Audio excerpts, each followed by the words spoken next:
physical examination of the neonate, the learner will be able, with minimal guidance, to perform initial assessments of the newborn, use a systematic method for completing a more thorough physical examination, and identify expected findings and normal variations, as well as signs that require further evaluation. A major responsibility for nurses who work with childbearing families is to determine the condition of newborn infants. This process begins immediately following birth, when the nurse quickly dries the infant to prevent heat loss from evaporation, and then evaluates the infant's transition to life outside the uterus and the need for resuscitation. This initial assessment, called the APGAR score, is composed of 5 components: heart rate, respiratory effort, muscle tone, reflex irritability, and skin color.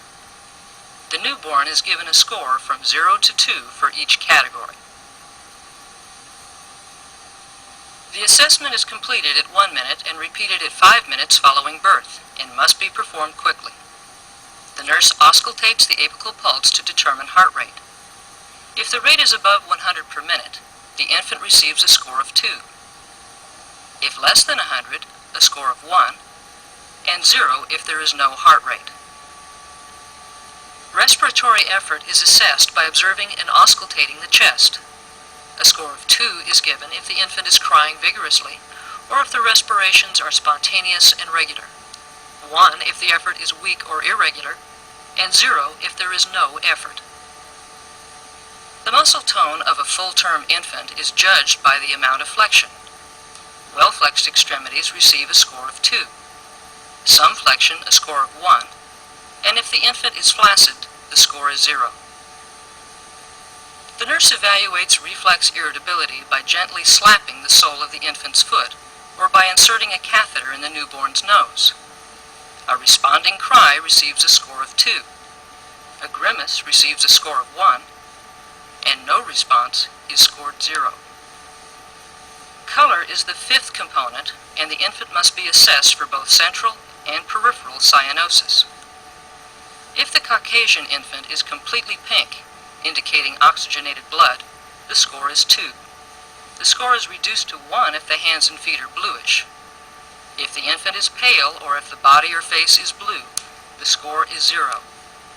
Because non-Caucasian infants may appear ashen gray, the mucous membranes of the lips, mouth, and tongue should be observed for central cyanosis. The scores for all 5 components are then totaled. A score of 8, 9, or 10 indicates satisfactory cardiopulmonary adaptation and requires no specific intervention. Scores between 5 and 7 indicate the need for stimulation and the administration of oxygen via bag and face mask. Resuscitation may be required if the score is below 4. To review, pause the tape if more time is needed to answer the following questions. What is the APGAR of this well-flexed infant who breathes spontaneously, has a heart rate of 120, and cries vigorously when his feet are gently slapped? His color is pink with the exception of his hands and feet. If the infant is in satisfactory condition following APGAR scoring, the nurse performs a brief physical examination. The infant's head, back, and extremities are scanned for obvious anomalies. Polydactyly or extra fingers or toes is the most common anomaly, so the digit should be carefully examined. Most nurses observe the infant's face and mouth to be sure the infant's palate is intact. This is especially important before attempting to put the infant to breast. The goggles may be removed when there is no possibility of contact with maternal blood. Because it provides a portal of entry for pathogenic organisms, the umbilical stump is sometimes painted at this time with a solution that helps prevent infection. Parents are particularly interested in their infant's size, so measurements of weight and length are taken as soon as the infant's condition permits. The scale should be balanced with a towel or blanket in place to protect the infant from losing heat to the cool surface. To lift the infant, one hand is placed carefully under the back and head, while the feet are grasped with the other. Care should be taken to prevent the infant from falling. Weight is recorded in both pounds and grams. A printed ruler on the scale or a tape measure can be used to measure the infant's length. Here, the nurse measures from crown to rump, and then from rump to heel as she extends the newborn's leg. Length, noted at the bottom of the heel, is recorded in both inches and centimeters. Eye medication should be instilled within the first hour to prevent ophthalmia neonatorum, an infection of the eyes caused by exposure to gonorrhea or chlamydia during passage through the birth canal. To administer ophthalmic ointment, the nurse places a finger near the edge of each eyelid and opens the eye by pressing gently against the periorbital ridges. Pressure on the eye itself, of course, should be avoided. A thin ribbon of ointment is squeezed into each periorbital sac. Maintaining optimum temperature by preventing heat loss is a priority for nurses who work with newborns. Axillary temperature is usually taken at this time. Rectal temperature and all invasive procedures should be delayed until after the infant is bathed and all traces of blood and amniotic fluid removed. Thermometers, whether glass, plastic, or electronic, should be held in the center of the axillary space, with the infant's arm positioned over it. Parents are usually anxious to hold their infant. Therefore, further assessment and treatment may be delayed so they can have contact with the newborn, who is usually alert and responsive at this time. To maintain his temperature, the infant should be placed skin to skin with the mother, or wrapped in warm blankets and wearing a cap to prevent heat loss through the scalp. Before beginning the more complete physical assessment, all necessary equipment should be collected. This includes a source of heat such as a radiant warmer, a light source, pediatric stethoscope, clock, blood pressure machine with an appropriate sized cuff, thermometer, measuring tape, eye medication, and clean gloves. Gloves must be worn until the infant has been bathed to protect the nurse from possible contact with body fluids that can be the source of viruses such as hepatitis and HIV. If a radiant warmer is used, a skin probe, which acts as a thermostat to regulate the amount of heat produced by the warmer, should be placed on the infant's abdomen. Currently, most assessments are made in the labor, delivery, recovery room, so parents and infants need not be separated. Parents welcome information about their baby, and nurses should explain the assessment and involve the parents whenever possible. Although any method for assessment may be used as long as it is systematic and thorough, many nurses assess respiratory and cardiovascular systems before disturbing a sleeping infant, because it's easier to hear heart and lung sounds while the infant is quiet. A combination of methods is often used to assess respirations. If the infant is quiet, the respiratory rate may be determined by observing the movement of the chest and abdomen. The rate should be between 30 and 60 breaths per minute while the infant is at rest. They are often higher if the infant is active or crying. Respiration should be counted for a full minute. When the infant is awake and active, it is difficult to distinguish respiratory movements from other movements. In this instance, a hand may be placed lightly over the infant's chest and abdomen to feel the movements of respirations. In addition to counting the rate of respirations, all areas of the chest should be auscultated to determine if the breath sounds are equal and bilateral. Absent or diminished breath sounds suggests atelectasis in that area. Rales produced by the passage of air through secretions in the bronchi are often present when the birth was by cesarean. This is because fluid in the respiratory tract was not squeezed out as during a vaginal delivery when the thorax passed through the birth canal. Signs of respiratory distress such as rapid respirations, cyanosis, flaring of the nares, grunting, retractions, or asymmetrical expansion of the chest should be reported at once. To hear heart sounds more clearly, a pediatric stethoscope with a small head should be used. This eliminates some breath and bowel sounds and permits more accurate evaluation. A pacifier may be used to quiet a crying infant. Heart rate should be counted for a full minute over the apex of the heart. The rate is normally 110 to 160. In addition to the heart rate, nurses must also listen for abnormal sounds, such as clicks, extra beats, or skip beats. Distinguishing abnormal sounds from normal sounds of the heart requires practice, and inexperienced nurses or students frequently ask a more experienced nurse to recheck heart sounds before recording them.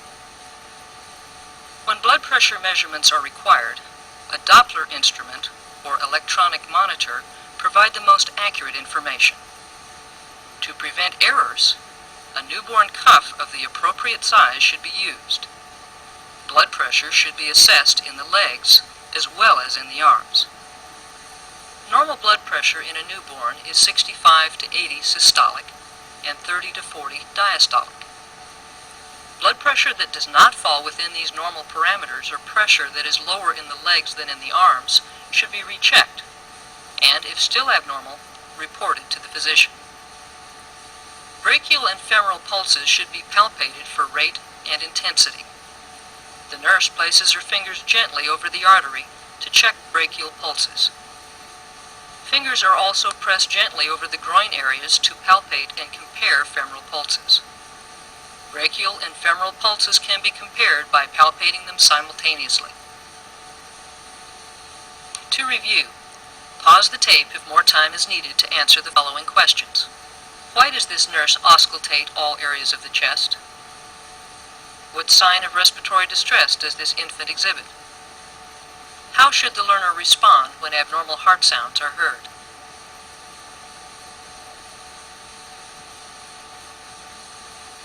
If possible, posture, proportion, and color should be evaluated while the infant is quiet. As described earlier, the healthy, full-term infant should be flexed. The head should be approximately 1/4 the total size, and the legs are proportionately small. The infant's color should be consistent with ethnic background, although acrocyanosis is common. Normal skin variations that require no treatment include stork bites, which are usually seen on the back, neck, eyelids, or between the eyebrows. Milia, caused by distended sebaceous glands, often appear as small whitish papules on the nose, chin, and forehead. Many non-Caucasian infants have irregular areas of deep blue pigmentation on the lower back or buttocks, called Mongolian spots. The head should be elevated slightly and palpated for size, shape, and consistency. The fetal head is composed of 5 major bones that are shaped or molded as the head passes through the birth canal. At times, the bones overlap slightly, and the fontanelles or soft spots where the bones join feel smaller than expected. Parents should be reassured that the infant's head will return to a normal shape within a couple of days.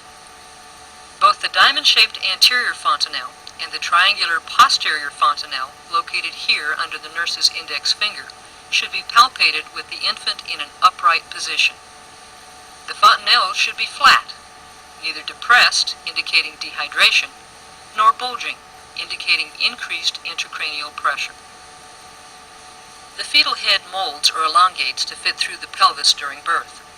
Swelling over the crown of the baby's head, called caput succedaneum, occurs as a result of the head pushing on the cervix. This is simply edema of the soft tissue that will disappear within 1 to 3 days. Infants frequently develop a cephalhematoma due to pressure on the head during birth. This results from bleeding that occurs between the periosteum and the bones, and may be noted on one or both sides of the head. Unlike caput succedaneum, the swelling that results does not cross the suture lines. Parents should be reassured that the condition resolves without treatment. Head circumference is measured around the occiput and just over the eyebrows.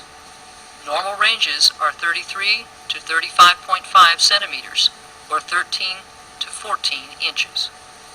Daily measurements may be necessary if the head is unusually large and the healthcare team is concerned about hydrocephalus.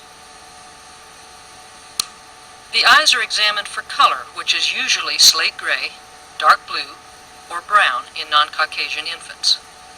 Pupillary response should be consensual.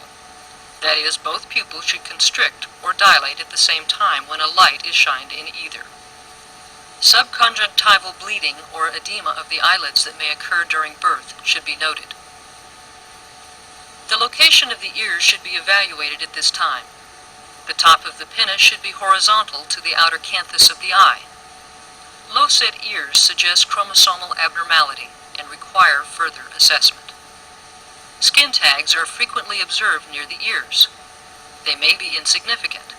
However, they are sometimes associated with renal malformations and should be called to the attention of the physician. Because infants must breathe through their nose, the nostrils should be checked for discharge and for patency. Patency can be checked by holding the mouth closed while blocking one nostril and observing respirations. The process is repeated, blocking the other nostril. As noted earlier, it is also important to observe the nose for flaring of the nares, which is a primitive reflex for expanding their size when additional air is needed. In addition to palpating for an intact palate, the mouth should also be visually examined for symmetry of movement when the infant cries or sucks.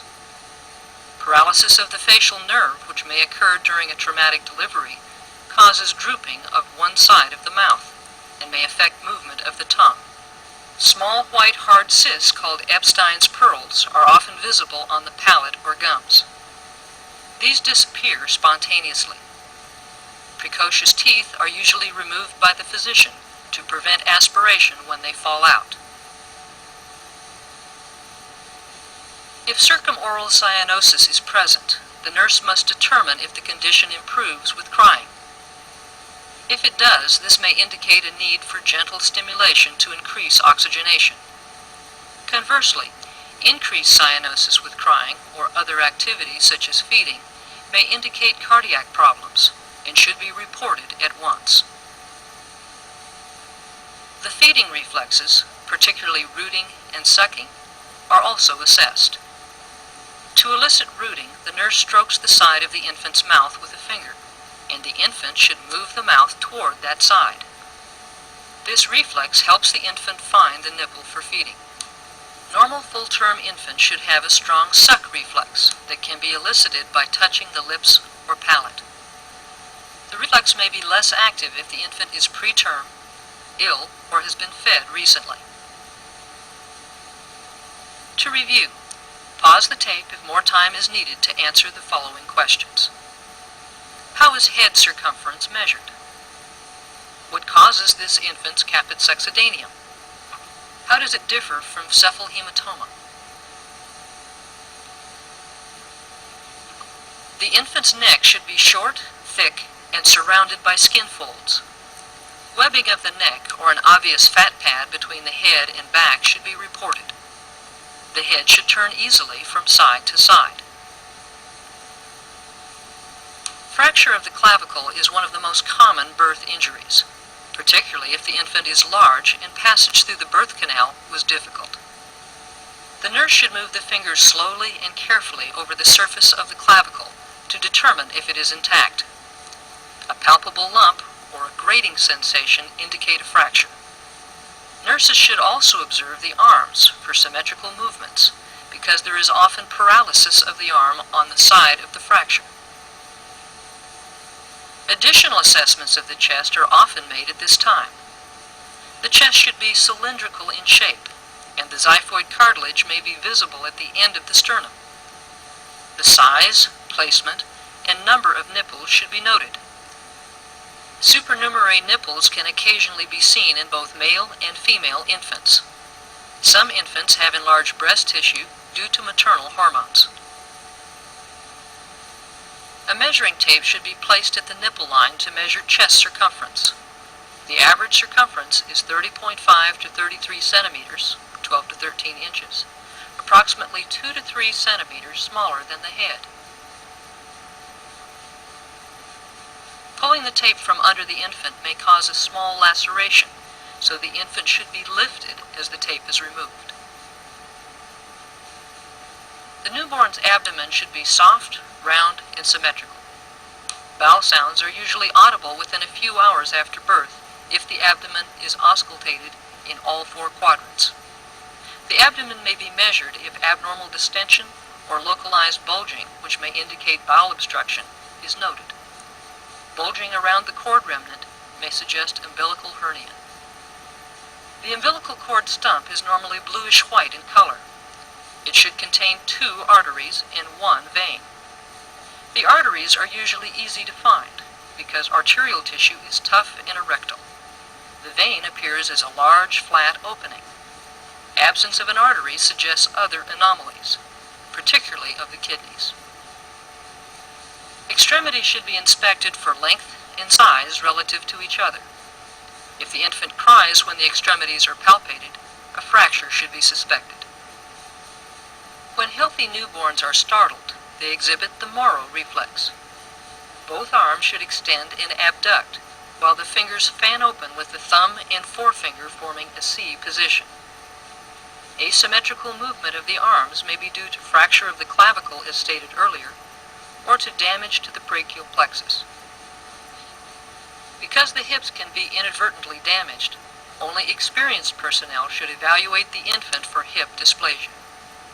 The hips are assessed for dysplasia by placing the middle fingers over the greater trochanters and thumbs over the inner thighs. Gentle pressure is exerted to flex the thighs, and the thighs are rotated outward. If hip dysplasia is present, the head of the femur can be felt to slip forward in the acetabulum and slip back when pressure is released and the legs return to their normal position. An audible click, called Ortolani's sign, is sometimes heard. If prior examination of the digits was not performed, the fingers should now be spread, inspected for webbing, and carefully counted. The hands of this infant are dry, indicating he may have been born after 40 weeks gestation. The palm should be inspected for a single palmar line or simian crease that may indicate chromosomal disorders such as Down syndrome. A finger placed in the neonate's palm should elicit the palmar reflex. The ankles and feet should be inspected for excessive incurving or restricted movement that may be due to intrauterine positioning, but may also suggest clubfoot or talipes equinus. Toes also should be inspected for webbing and counted to be sure there is not polydactyly. When a finger is pressed against the base of the neonate's toes, they should curl downward in a plantar grasp reflex. The Babinski reflex is elicited by stroking the outside of the foot from the heel toward the toes and across the ball of the foot. The toes should hyperextend and fan outward, while the great toe dorsiflexes.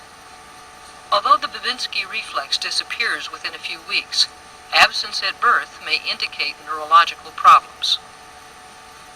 The infant should be in a prone position to examine the back, which should appear straight and flat. The vertebral column should be palpated for alignment, bulges, or masses.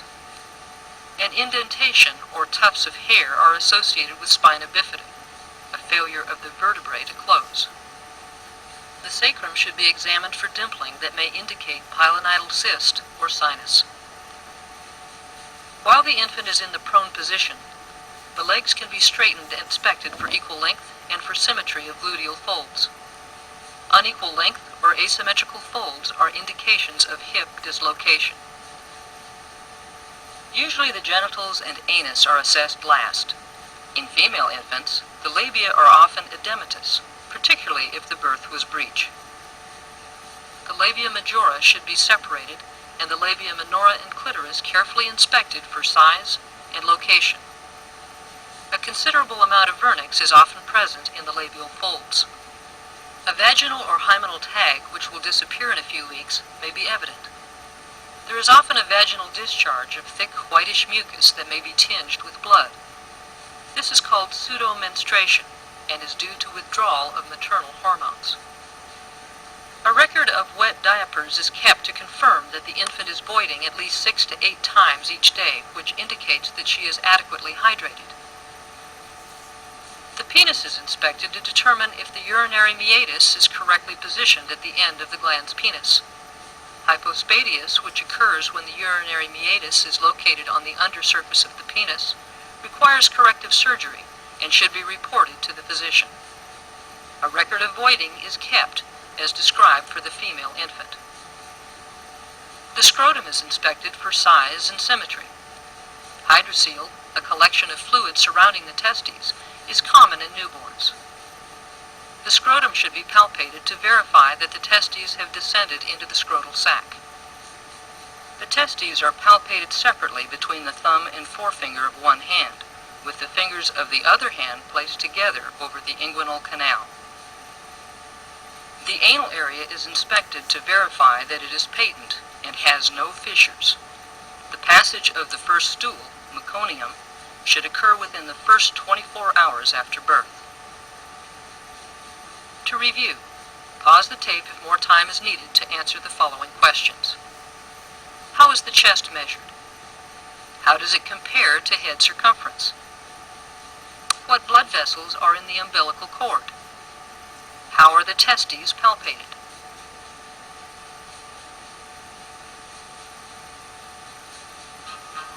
Nurses then can do a great deal to assist newborn infants in making a satisfactory adjustment to extrauterine life by performing thorough, skilled assessments. Knowledge of common alterations and their causes allows nurses to identify potential problems early and to collaborate with other members of the healthcare team to initiate appropriate interventions.